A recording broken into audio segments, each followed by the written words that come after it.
That is a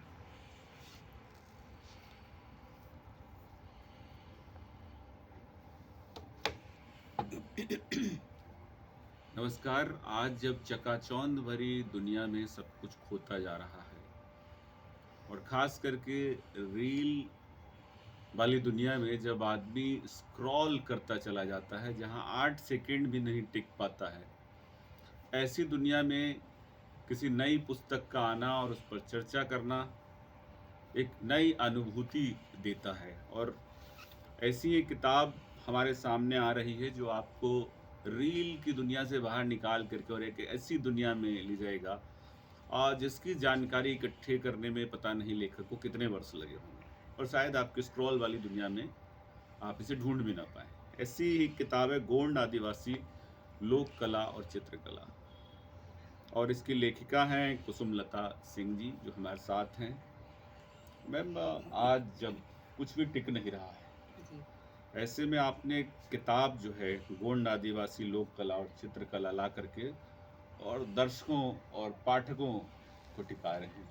क्या लगता है कि आज लोक टिक रहा है कहीं भी, जब सब कुछ आधुनिक होता जा रहा है? एक कहा जाता है कि अगर हमें अपने संस्कृति बचाना है, तो हमें ज़रूर पीछे मुड़कर देखना चाहिए। और संस्कृति बचाने का मतलब ये है कि आपका जो है, अगर आपने पीछे नहीं बचाया आपने जो है, तो अब आगे बढ़ना आपके लिए एक प्रश्न होगा बहुत बड़ा कि आप कैसे आगे बढ़ेंगे और कैसे आपका वजूद कैसे बचेगा, आपका व्यक्तित्व कैसे बचेगा। उसी सिलसिले में जो है वो संस्कृति बचाने के लिए तो मैं तो खैर क्या कहूँ कि मैं इसको बचाने के लिए, लेकिन कभी-कभी कोई चीज़ें संयोगवश भी हो जाती हैं। और मेरा एक बार जब छत्तीसगढ़ के बस्तर जाना हुआ, तो मैंने वहाँ बहुत सारी कलाकृतियों में, यहाँ तो दिल्ली में रह के मैं देखती थी, बड़े 5 सितारा होटलों में, बड़े-बड़े घरों में, रिसॉर्ट्स में लगे रहते थे। लोग देखते थे भई आदिवासी पेंटिंग लगी है, लेकिन वो वैसे एक फ़ैशन की तरह था। और मैं 2013 में जब वहाँ गई तो मैंने देखा कि वो लोग तो वहाँ काम कर रहे हैं और कैसे काम करते हैं। तो वो जब मुझे लगा कि अगर वो मैं इनको इनको उनसे मैं पूछती थी कि भाई आप ये कहाँ से सीखा? तो कहते थे कि हमारे संस्कार में है। संस्कार क्या होता है? संस्कार वो होता है जहाँ हम रहते हैं, जैसे हम पलते हैं, बड़े होते हैं, तो वो हमारे उसमें जो धीरे-धीरे हमारे खान-पान, हमारे जीवन शैली में वो हमारा संस्कार धीरे-धीरे बनता जाता है, वही सोच बनती जाती है।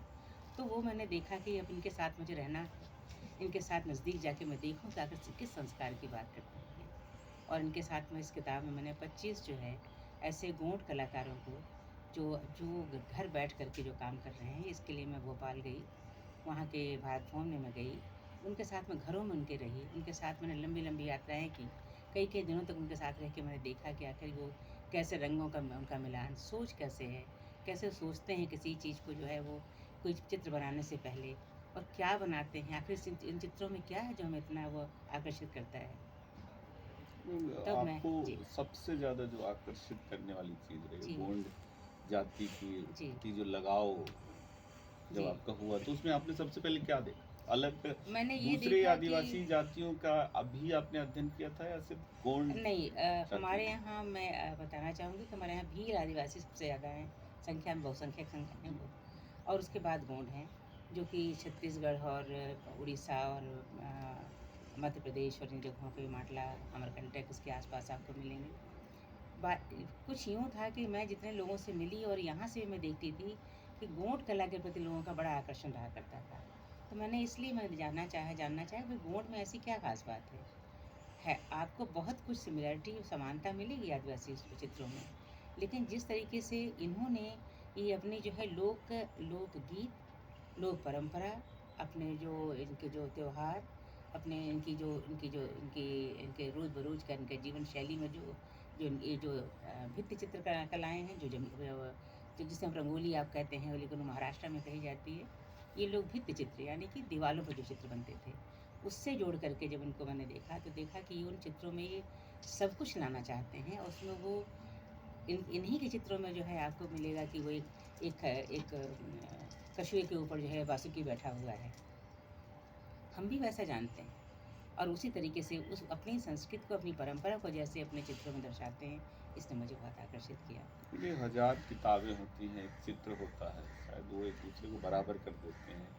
गोंड जाति के आपने एक पारंपरिक पंचायत के निर्णय की बात की। किस तरीके के पंचायत सिस्टम जो है गोंड जाति में है? गोंड जाति के जो पंचायत और इनका ये है कि इनके हर समुदाय का एक अपना देवता होता है और उस देवता के साथ जो है उसके तमाम जो उसके देवता जैसा उनका है कि भाई देवता ने हमारे ऐसा कहा है, मुझे मानना है, वो पंच लोग ही उसको जो है फॉलो करते हैं।